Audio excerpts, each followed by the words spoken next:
नमस्कार दोस्तों, कैसे हैं आप लोग। स्वागत है आपका इस यूट्यूब चैनल पर। दोस्तों हम लोग पढ़ रहे हैं यूपी SSC PET के लिए इंडियन पॉलिटी एंड कॉन्स्टिट्यूशन। ठीक है, देखिए यूपी SSC PET का नोटिफिकेशन आ चुका है, तो अब आपको समय ज़्यादा मिलने वाला नहीं है, तो जल्दी जल्दी पढ़ाई करिए। जो मैं पढ़ा रहा हूँ उसको पढ़ते रहिए, उसको रटते रहिए।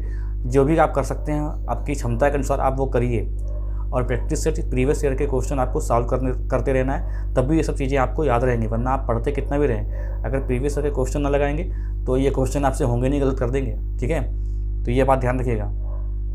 वैसे तो मैं आगे जो है आपको ऑब्जेक्टिव क्वेश्चन की जो प्रैक्टिस करने को मैं करवाऊँगा, इसकी कोई चिंता वाली बात नहीं है, लेकिन तब भी अपनी तरफ से आपको भी बहुत मेहनत करनी पड़ेगी। तो भाई चलिए जो स्टार्ट करते हैं। आज देखते हैं हम लोग संविधान के स्रोत। क्या देखेंगे हम लोग? संविधान के स्रोत देखेंगे।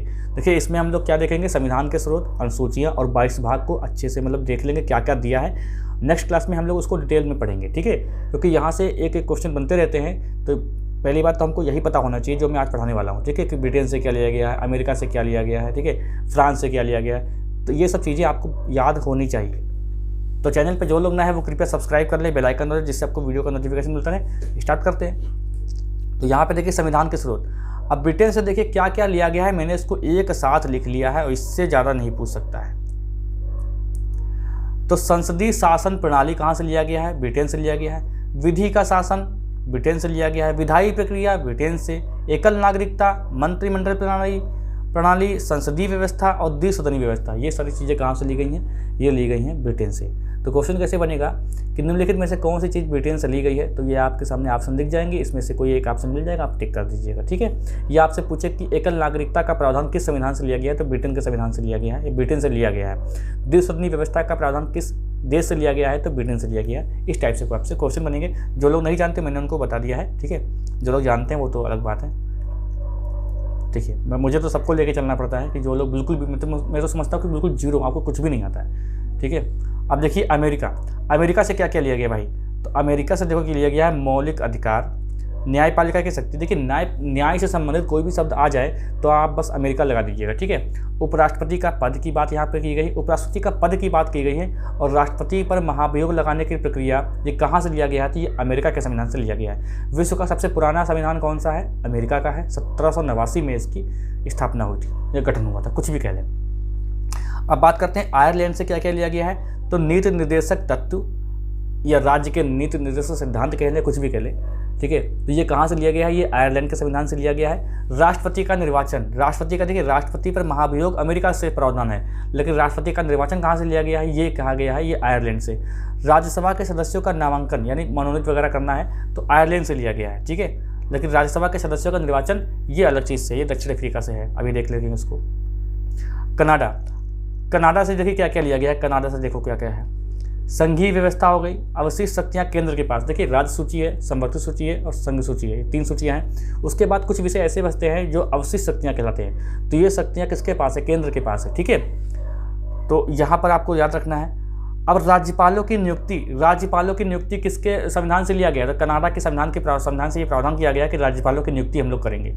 ऑस्ट्रेलिया देखिए संवर्धित सूची और संयुक्त बैठक, अनुच्छेद 108 के तहत राष्ट्रपति संयुक्त बैठक बुलाते हैं जब विवाद होता है, जब कोई बिल पास नहीं हो पा रहा होता है, राज्यसभा और लोकसभा का संयुक्त बैठक बुलवाते हैं, जिसकी अध्यक्षता लोकसभा स्पीकर ही करते हैं, ये ध्यान रखिएगा। ठीक है, लेकिन संयुक्त बैठक बुलाता कौन है? राष्ट्रपति बुलाते हैं। ये प्रावधान कहाँ से लिया गया? ये ऑस्ट्रेलिया के संविधान से प्रावधान लिया गया है। जर्मनी से आपातकाल लिया गया है, जब आपके मौलिक अधिकार का हनन हो जाता है, मतलब मौलिक अधिकार को बंद कर दिया, रोक दिया जाता है, तो ये प्रावधान कहाँ से लिया गया है? जर्मनी के संविधान से प्रावधान किया गया है कि आपातकाल में ये सुविधा दी जाएगी आपको। ठीक है, अब आते हैं सोवियत संघ। तो मौलिक कर्तव्य, देखिए मौलिक अधिकार की बात ऊपर अमेरिका से लिया गया, लेकिन मौलिक कर्तव्य ये रूस से लिया गया है। जवाहरलाल नेहरू जो है रूस से बड़ा प्रभावित थे, तो भाई उनकी भी बात माननी थी, तो मौलिक कर्तव्य कहाँ से ले लिए गए हैं? सोवियत संघ यानी रूस के संविधान से लिए गए हैं। ठीक है, फ्रांस गणतंत्रात्मक और प्रस्तावना में स्वतंत्रता, समता और बंधुत्व के आदर्श का प्रावधान, मतलब ये शब्द रखेंगे, इसका मतलब कहाँ से, इसका लिंक कहाँ से है? तो ये फ्रांस से लिंक है इसका। ठीक है, दक्षिण अफ्रीका देखिए संविधान संशोधन, राज्यसभा के सदस्यों का निर्वाचन। जापान से क्या लिया गया है कि देखिए विधि द्वारा स्थापित प्रक्रिया कहाँ से है? जापान से है। ठीक, ये बात। अब देखो इसको आपको याद करना पड़ेगा, इसको रट लो, जो भी आपसे होता है वो करो, क्योंकि इससे क्वेश्चन तो बनते ही बनते हैं, आपको हर दूसरे पेपर में इससे क्वेश्चन बन जाएंगे। इसमें आपको मैं बता दूं इंपॉर्टेंट क्या है, अगर आपके दिमाग में आ रहा हो कि सर इंपॉर्टेंट इसमें क्या हो जाएगा, तो बता देखो संविधान संशोधन, मोस्ट इम्पोर्टेंट, संविधान संशोधन बहुत इंपॉर्टेंट रहेगा, मौलिक कर्तव्य बहुत इंपॉर्टेंट रहेगा, आपातकाल बहुत इंपॉर्टेंट रहेगा, ठीक है, समवर्ती सूची और संयुक्त बैठक ये भी बहुत इंपॉर्टेंट है, और संघीय व्यवस्था बहुत इंपॉर्टेंट है, ठीक है, और नीति निर्देशक तत्व बहुत इंपॉर्टेंट है, ये क्वेश्चन आपसे बन जाता है अक्सर, और मौलिक अधिकार ये क्वेश्चन बन जाता है, ठीक है, और एकल नागरिकता ये आपसे क्वेश्चन बहुत बनता है, तो इसको आप ध्यान रखेंगे। बाकी तो आपको पढ़ना ही पढ़ना है, लेकिन मैंने बता दिया कि ये क्वेश्चन आपको ज़्यादा देखने को मिल जाते हैं, ठीक है। आगे देखते हैं, अब देखते हैं अनुसूचियाँ। अनुसूचियाँ देखते हैं, देखो अनुसूचियाँ, तो पहली अनुसूची में क्या दिया गया है, राज्य और केंद्र शासित प्रदेशों के नाम बताए गए हैं। तो राज्य और केंद्र शासित प्रदेशों के नाम अगर नाम रखना है तो ये सब पहली अनुसूची में दिया गया है। 28 राज्य और 9 केंद्र शासित प्रदेश के बारे में यहाँ पर बताया गया है, ठीक है, ये सब इसी में आया है। राज्य के नाम तथा उनके क्षेत्र जो बदलने का जो प्रावधान वगैरह किया जाएगा वो अनुसूची 1 के तहत किया जाएगा। देखिए मूल संविधान में हमारे 8 अनुसूचियाँ थीं। 1951 में जो पहला संविधान संशोधन हुआ था उसमें 9वीं अनुसूची जोड़ी गई थी, ठीक है। तो मूल संविधान में कितनी अनुसूचियाँ थी, ये क्वेश्चन आप जब आए तो आपको कायदे से पढ़ लेना है, कहीं मूल तो नहीं दिया है। वैसे अनुसूचियाँ कितनी 12 हैं, ठीक है। दूसरी अनुसूची में देखिए क्या क्या दिया है। दूसरी अनुसूची में क्या है, वेतन और भत्ते की बात हुई है। किसकी बात हुई है भाई, वेतन और भत्ते की बात हुई है। वेतन और भत्ते, वेतन भत्ते देखिए हम लोगों की जब नौकरी लगेगी सरकारी मान लीजिए तो वहाँ पर जो है वेतन भत्ते इसके अंतर्गत नहीं आते इसमें, इसलिए इसको अलग से रखा गया है क्योंकि इसमें वेतन की कटौती ऐसे नहीं की जा सकती, कुछ विशेष प्रावधान इसमें किए गए हैं, इसलिए इसको अलग रखा गया है। तो दूसरी जो अनुसूची है उसमें क्या है कि विशिष्ट पदाधिकारियों के वेतन और भत्ते, जिसमें राष्ट्रपति, राज्यपाल, ठीक है ना, लोकसभा अध्यक्ष, उपाध्यक्ष, विधानसभा अध्यक्ष या उपाध्यक्ष, कुछ विधान परिषदें भी बनी हुई हैं, उनके अध्यक्ष या राज्यसभा के अध्यक्ष, उपाध्यक्ष, सर्वोच्च न्यायालय के न्यायाधीश, उच्च न्यायालय के न्यायाधीश और नियंत्रक एवं महालेखा परीक्षक, तो इनके वेतन की बात की गई है दूसरी अनुसूची में, ठीक रहेगा, याद रहेगा आपको। तो कोई आम आदमी की वेतन की बात यहाँ पे नहीं गई है, ठीक है, आम आदमी की वेतन की बात यहाँ पे नहीं की गई। तीसरी अनुसूची में यहाँ पे शपथ की बात की गई है। और शपथ का मतलब ये नहीं कि आप दरोगा बन जाए तो आप शपथ इसके अंतर्गत लेंगे, नहीं, शपथ का भी प्रावधान जो है वो कुछ विशेष लोगों के लिए किया गया है तीसरी अनुसूची में। वो यह है सांसद हो या विधायक हो, केंद्रीय मंत्रिमंडल, केंद्रीय मंत्री हो या राज्य के मंत्री हो, सुप्रीम कोर्ट, हाई कोर्ट के जज हो, नियंत्रक एवं महालेखा परीक्षक, तो ये किसके अंतर्गत शपथ लेंगे, यह तीसरी अनुसूची में इसका वर्णन किया गया है, ठीक है। चौथी अनुसूची में क्या है, राज्यसभा सीटें हैं, राज्यसभा सीटें हैं चौथी अनुसूची में। पांचवी अनुसूची में क्या है कि अनुसूचित क्षेत्र और अनुसूचित जनजाति के क्षेत्र के प्रशासन व नियंत्रण के बारे में यहाँ पर बताया गया है पांचवी अनुसूची में।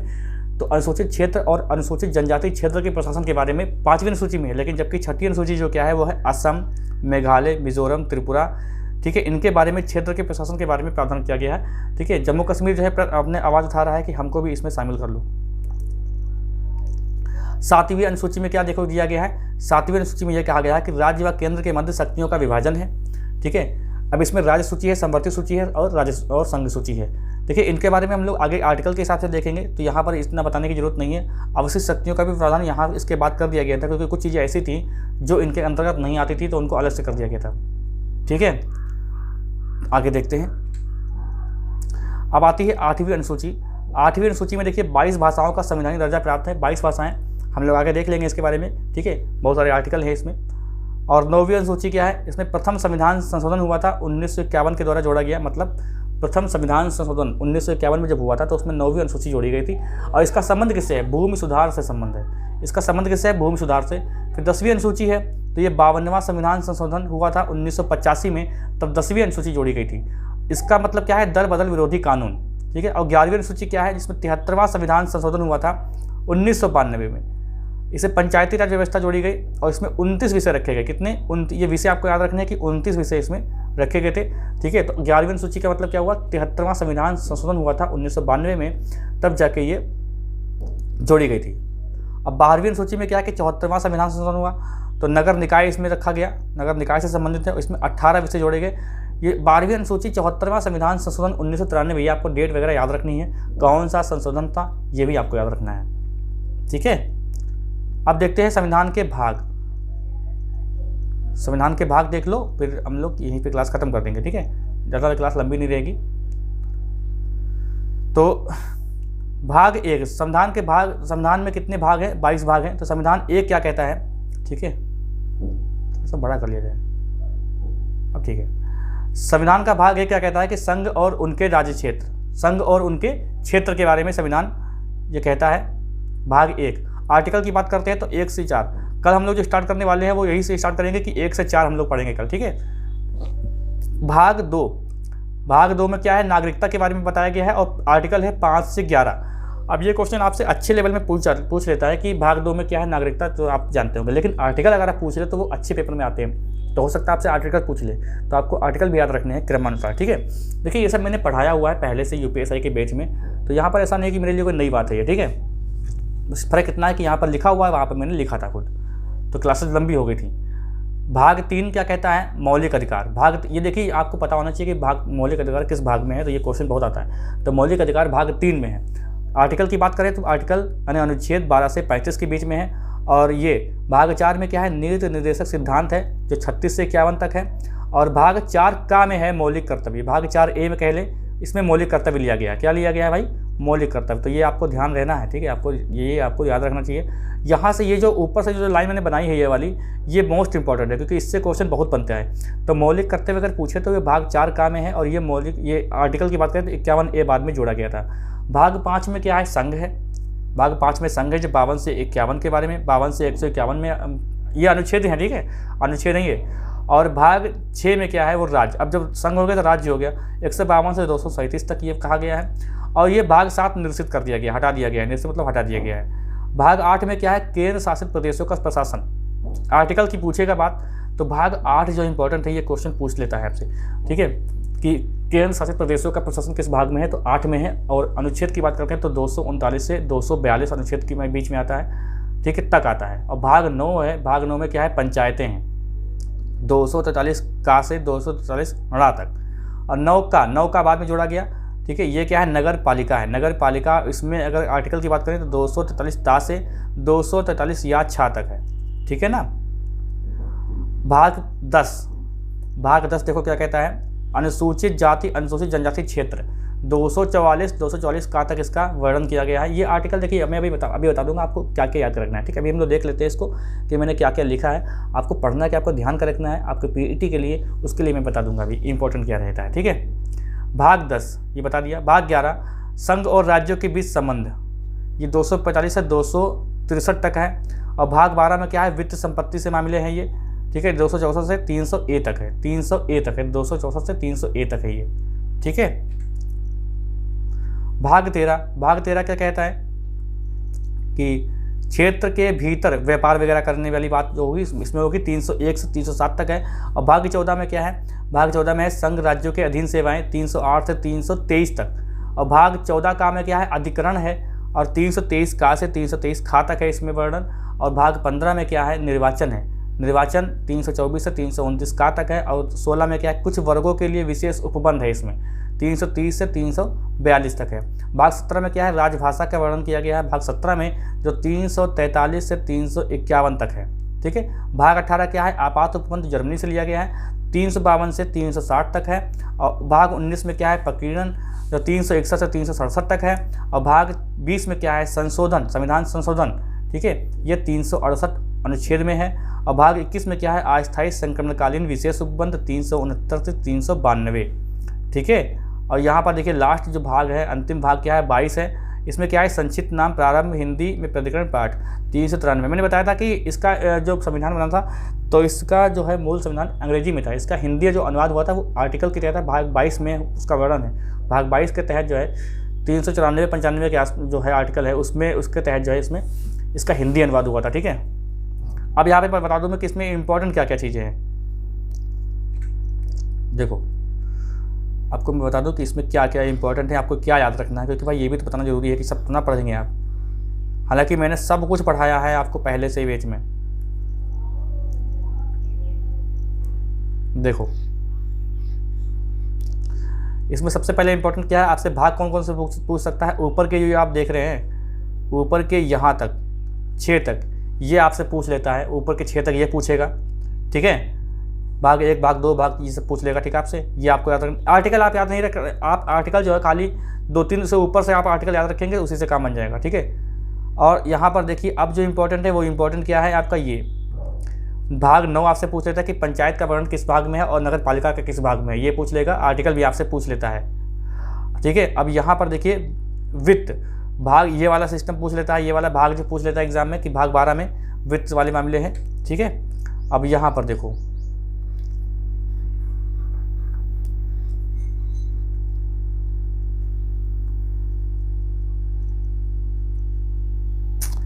आपको देखिए क्या यहाँ पे याद रखना है, मैं बताता हूँ अभी, थोड़ा सा इसको सही करता हूँ मैं। देखो निर्वाचन, अब यहाँ पर सीधे आपको डायरेक्ट याद रखना है निर्वाचन किस भाग में है, तो 15 भाग में है, और 324 ये आर्टिकल अगर आप याद कर लेते तब भी बहुत अच्छा रहेगा, तब बहुत अच्छा रहेगा। 324 में निर्वाचन आप प्रणाली है ऐसा समझेंगे, ये क्वेश्चन आप लगा देंगे ऐसे ही।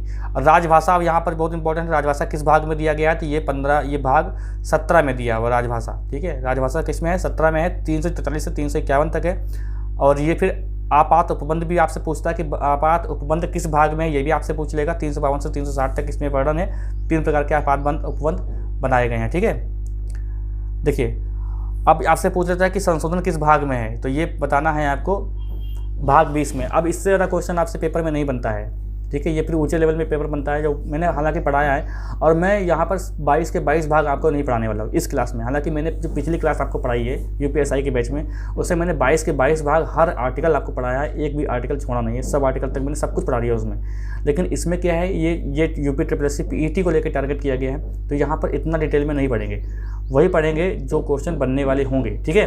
बाकी जिसको डिटेल में पढ़ना होगा वो यूपीएसआई का जो बैच है वहाँ पर देख लेगा, सब कुछ पढ़ाया गया है। लेकिन वो बोर्ड पे, यहाँ पर बोर्ड लगा हुआ है, वो बोर्ड जो है वो बोर्ड पे मैंने पढ़ाया था। तो इसको लेकर कोई भी सवाल अगर आपका होता है तो आप लोग कमेंट कर सकते हैं, मैं उसका रिप्लाई कर दूंगा। तो चैनल पे जो लोग नए हैं वो कृपया सब्सक्राइब कर ले, बेल आइकन दबा, जिससे आपको वीडियो का नोटिफिकेशन मिलता रहे। कोई डाउट हो तो आप लोग कमेंट करिएगा और वीडियो को लाइक कर दीजिए, और चैनल को सब्सक्राइब तो करना ही है, साथ ही में क्या बोलते हैं, हाँ, वीडियो को शेयर करो यार, ये क्या मचा रखा है तुम लोगों ने लफड़ा। वीडियो को शेयर क्यों नहीं करते, वीडियो को शेयर करो, व्हाट्सएप ग्रुप में मतलब धमाल मचा दो, जहाँ पर भी आप जुड़े हुए हैं सब में भेजो, ठीक है। चलिए मिलते हैं अगली क्लास में। हिस्ट्री की क्लास भी अभी होने वाली है, ठीक है। तो हिस्ट्री की भी जो क्लास है वो भी अभी आने वाली है, उसको भी देख लीजिएगा। वो भी बहुत ही कायदे से मैं पढ़ा रहा हूँ, अच्छे से पढ़ा रहा हूँ, क्योंकि सिलेबस के हिसाब से वहाँ पढ़ रहे हैं हम लोग।